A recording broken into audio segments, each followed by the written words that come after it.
Pourquoi ignore-t-on qui a conquis l'Espagne? Des noms circulent, mais rien n'est clair. On sait que Tariq est arrivé en 711, mais qui l'a suivi dans cette conquête? Des tribus berbères, mais lesquelles exactement? Longtemps, les historiens n'avaient que des hypothèses. Deux noms ont tout changé, Lévi provençal et Bosch Villa. Leur travail est devenu la base de référence, ils ont croisé textes arabes et archives chrétiennes. Mais surtout, ils ont étudié les noms de lieux et confronté tout cela à l'archéologie andalouse. Leur verdict? Des tribus venues du Maghreb, mais leurs listes ne sont pas identiques. Selon Bosch Villa, 7 groupes majeurs: Mtagara, Mdiouna, Mknassa, Houaoura, mais aussi Nefzawa, Romara et Msmoda. Lévi provençal ajoute 2 autres noms, les Melzouza et les Auraba près d'Ibn Khaldoun. Il insiste, 4 groupes ont dominé l'invasion: les Mtagara, Mdiouna, Mkansa et Houaoura. Pour lui, les Znacha étaient encore trop petits, et les Senhaja, absents des sources de l'époque. Mais 2 tribus intriguent les historiens, les Louata et les Mzaata, très islamisés. Elles auraient pu suivre le général Moussa, mais leur nom n'apparaît dans aucun récit. Autre mystère, comment l'Espagne a-t-elle été prise? Pas d'armée massive, ni de plan précis. Moussa ibn Nusayr avance lentement vers l'ouest. Il traverse le Maroc avec ses troupes. À sa tête, Tariq ibn Ziyad, un affranchi berbère, originaire des Nefzawa, formé à la guerre. Avec lui, les Houaoura et peut-être les Mkansa. Et surtout, pas de tribus arabes,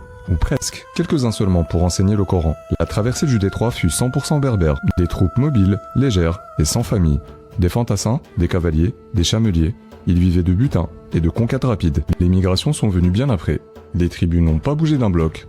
Seuls des groupes armés ont traversé. Leur nom évoquait leur origine, mais pas leur nombre. C'est ainsi que l'Espagne est tombée, pas sous des armées arabes, mais berbères. Et cette histoire, longtemps oubliée, refait surface. Elle change notre vision des conquêtes musulmanes et nous dit une chose: l'histoire est toujours à réécrire.